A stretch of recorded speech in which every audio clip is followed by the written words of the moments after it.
Hey guys, welcome back to Ultimate S&S. I hope everyone is having a great day. So today we're going to discuss some stuff we're seeing not just in this country but abroad. So in the past we've talked about some of the water shortages that are happening out west. So now what's happening is we're seeing a lot of before they were going up on water prices and stuff, but a lot of your states out west are now coming in and they are limiting how much water you can get by basically, I guess it's some sort of a shut off they're going to be putting on meters. We're seeing a lot of HOAs.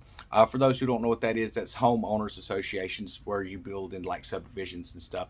So a lot of people in this state, which is really surprising here in the state of Florida, they're now putting in license plate readers. They say it's to keep crime down, but what it is to track the comings and goings of residents and things like that, where they can read the license plates of the cars that are entering and exiting and even going by the HOAs depending on how they're set up. Now these are things that we see a lot of times in a lot of your larger cities and stuff, but it's happening in small rural communities now where people are wanting to have these things put in, and it is making a database. They turn the database in to a security firm. Now understand, a lot of these firms and stuff, if the police need the information, they do not even need to have a warrant for a lot of it, depending on the contracts that are signed, and most people make it all available to law enforcement, and that's fine if you completely trust law enforcement. One of the things I notice in our state here is we are trying to, and DeSantis is wanting to get this done before this year is out. We'll have to wait and see if it happens, but we're pushing for constitutional carry, which has been passed in 25 of the 50 states as of right now. Hopefully Florida will be the 26th, we'll see. But states such as Alabama, Tennessee, stuff like that, for those who don't know what constitutional carry is, it is basically that your right to carry a firearm shall not be infringed. That means it's not required to have a permit to do concealed carry or anything like that. You can carry it. Now, on top of that, some states such as Tennessee have, if you have had like 2 DUIs in the last 5 years or something, then yes, you have to have that permit. So there is a little bit of infringement, but we're heading in the right direction on some of that stuff. And that's one of the things that DeSantis really wants to get done here in Florida. I know there's a lot of people that are hoping he makes a presidential bid. Me personally, I hope he stays down here, but he would be a lot better than the current administration we have. I mean, honestly. But another thing that we're seeing on top of these water shortages is we're seeing a lot of the farm reports that are coming in. For those who don't know where you can find a lot of that stuff, you can go to Farmers Almanacs.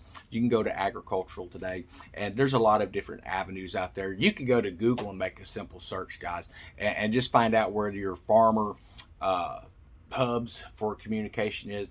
They have a lot of chat rooms and stuff like that, a lot of blogs and vlogs and things. And you can go in there, and a lot of these farmers are trying to work together where maybe this one has some type of a natural fertilizer and this one has something else the other one needs, and they're trying to co-op now. Well, one of the things that's happening is the government is getting involved in that. They will not let them co-op seeds because a lot of the seeds that they do are actually Monsanto seeds, and if you buy seeds from them, you can only use that. You cannot give it to anybody. You cannot sell it to anybody. It's for your use only, but the price of that stuff is even coming up now. So that's one of the things that we're seeing happen in our country, where it's going to make a bad situation worse, where you're already having food shortages, you're already having these empty shelves and stuff, and where you used to be able to do a lot of different types of co-op stuff, it's now getting to a point where it's really slowing that down. So we usually have farmer markets kicking up in this area this time of year, not a single farmer's market.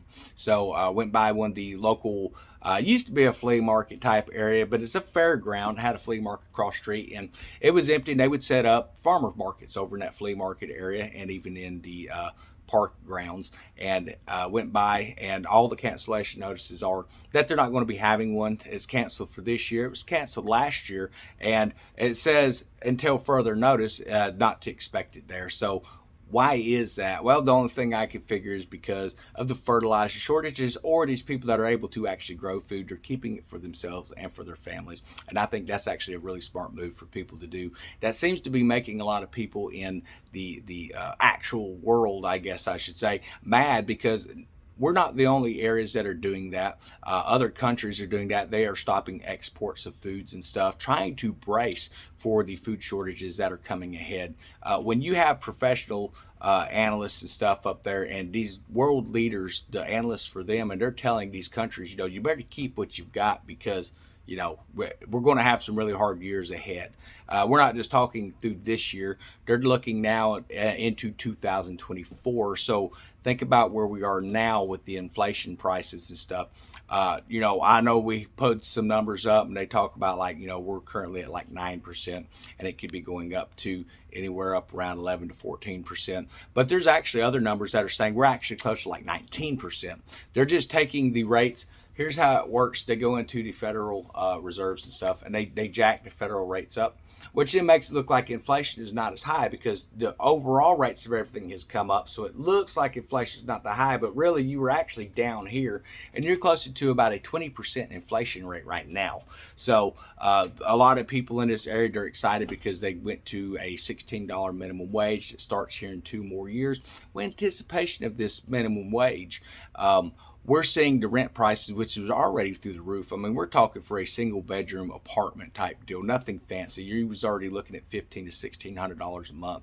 Now, back when I lived down here years ago, for a townhome, 2-bedroom, 2-bath, with washer dryer in place, swimming pools, and all that kind of stuff, you were looking around $700 a month, and we're looking at $1,500 a month now, and those are expected to go up to around over $2,000. So we're seeing a lot of these low housing communities coming up.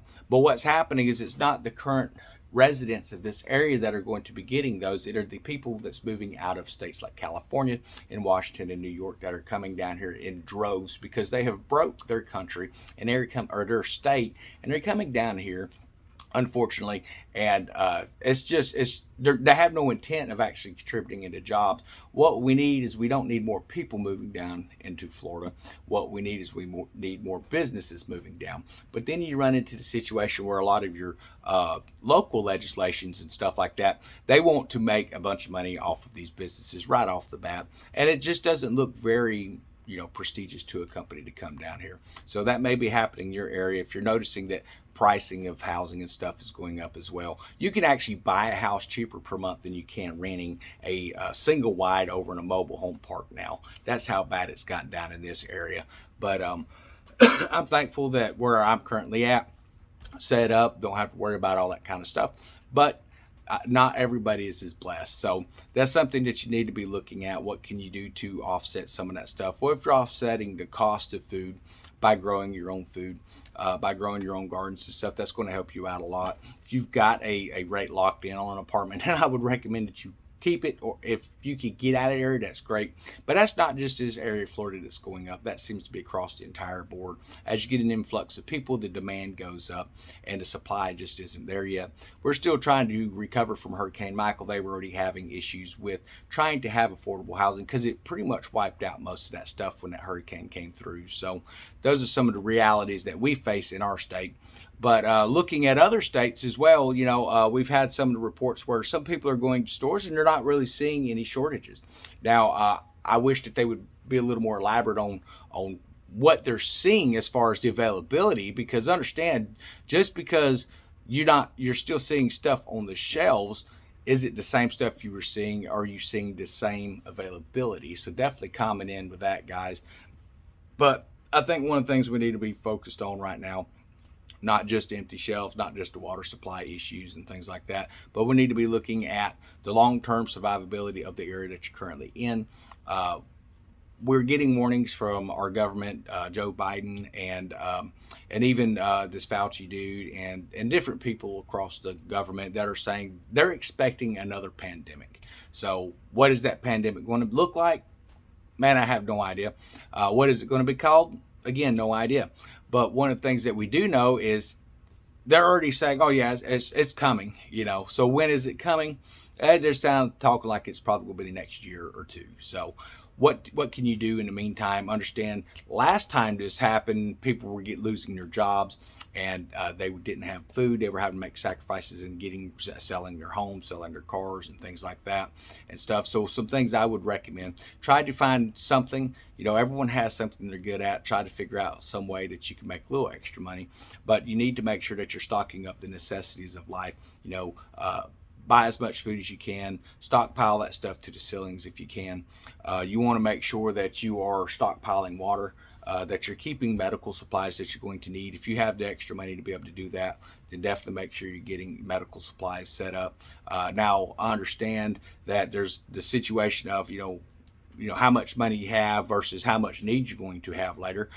So that's where, like, we get into the sustainability of this channel, which is to grow your own types of foods, whether it's poultry or gardens, honeybees. I mean, you name it. There's so many different avenues of stuff that we can do.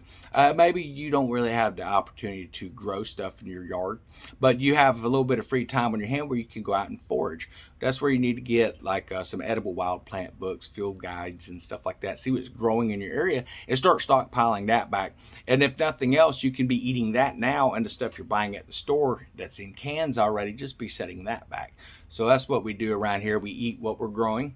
And then the grocery shopping that we do, we've just switched everything into long-term type storage, which would be canned goods, whether it's canned meat, canned vegetables, canned fruits, you name it. We get that stuff and put it back.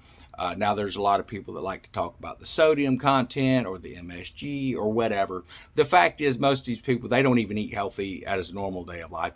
But you have to understand, when you get to a situation, a survival situation, you're going to be rationing those types of foods anyway. And you want those high caloric contents, because the higher the calorie content is in that stuff, the less stuff you're going to have to eat for the day. So that's something to think about too. When it comes right down to it, you're going to have people that's going to tell you, well, don't hoard food. They're going to tell you, don't be panic buying. Well, let me tell you, when I go to the store, I'm not in a panic. When I'm in a store, I'm clear minded. I know exactly what I'm looking for. I know exactly what's in my stock rotation. You need to come up with a plan. Get food now. These empty shelves that we're seeing are not just at Walmart. These empty shelves that we're seeing, they are at stores like Grocery Outlet. When we go to Piggly Wiggly, they used to be some of the cheaper areas. They're actually cost more now than by like freaking 50% more than they were before. Stuff that was $1 costs anywhere from $1.50 to $2 now. So that's things that we're looking at. And rice, pastas and stuff. Now, I know that triglycerides and stuff can really be, play havoc on your system. If you're diabetic, you don't need to be eating a whole lot of different types of rice and pastas and stuff. But understand that you can have a little bit of that stuff. And it's better to have a little bit of something in your stomach than nothing at all. So those are some good options to do out there as well. Beans, you can get dry beans. You can actually take dry beans if you buy a pound of beans or 5 pounds of beans or 10 pounds of beans. It doesn't matter. You can take some of the beans right out of that bag, soak them in some water, stick them in the ground. They're going to sprout. They will grow more plants. Now, it may not be huge plants, but they're going to grow more. And from one bean, you figure if you get 20 beans on that plant, guys, that's 20 more beans that you didn't have to begin with. So those are going to be some great options to keep you going as well. So even the stuff that you're buying in the stores, when it comes to different types of vegetables and stuff, depending on how that vegetable was treated before it was brought to the store, you can take those seeds and you can grow that stuff. Now, I understand a lot of those are GMEs, which is going to be an engineered type plant. So you're not going to get a true, a tomato from that type of tomato if you grow that seed, but it will still be a tomato. You're not going to plant it in the ground and it grow a Fruit Loop tree or, a sugar puff tree or something like that. It's going to be the type of plant that it is, or something within that variety. So things to think of. But I hope everyone's having a great day. Main thing out there right now, be safe, be vigilant, watch what's happening around you, be observant in your communities. Because people are always waiting for when the news tells you that thing is getting bad. The ones that should tell you that things are getting bad are your own two eyes looking around. And when you're looking around and you're seeing what's happening, you're seeing the up in theft, okay? So originally we've seen all these thefts of like these types of stores where they buy high-end clothing or whatever. We're starting to see where people are stealing food now. And I have a mixed emotion on that. I know companies need to be able to make businesses and stuff like that, But when they come up and they start plastering their pictures all over the town where they're at, and this person actually come to find out was stealing food because his kids needed food. Now, he signed up for food stamps and stuff like that, but was denied those food stamps and stuff. And then the ones that do get approved, a lot of times those people are only approved for like $10 or $20 a month for a family of, 2 or 3 kids down in this area. And that is because our system is so exhausted. There's not a whole lot of funds there anymore because most people down here are sitting on, unemployment or different things. And for years and years and years, it becomes a way of life for them. One of the things that the Walmarts in this area used to do is after you would hire in, they had paperwork to help you sign up to get food stamps and stuff like that and government assistance, because they knew that they were not paying a living wage, and that exhausted the system at an early stage. And now with all this influx of people coming in and they're moving down with their families and stuff, and just signing up for the system right off the bat, it strains it down even further. They done broke their areas, and now they're breaking this state too. So might be about time to move. So, and that's one of the things that, you know, I'm always looking for investment opportunities and stuff. And what I would really like to do, I think, is move up like Tennessee, or maybe part of North Carolina up in the mountains or something like that. More maybe into the foothills area, Piedmont, stuff like that, where they have a lot of good agricultural type soil and stuff. So, you know, that's something I might look into in the future. But as of right now, I have no plans to move. But I just think it's important that we always look at a avenue of how can we better our situation in short term, but then the long term. You should have a long term goal, and you should have a daily goal. If your daily goal is simply to go out and, you know, clear one row of weeds out there in your garden, that's a good one to have. It's going to keep you busy. It's going to keep you active. You're not going to overdo it just doing one row if you continue to do it. Now, if you just let it grow up for months, and then you go out there and say, well, I need a weed today, it's already gotten away from you, and it's probably going to break your back out there in that garden. So, but I hope everyone has a great day, and just be safe out there.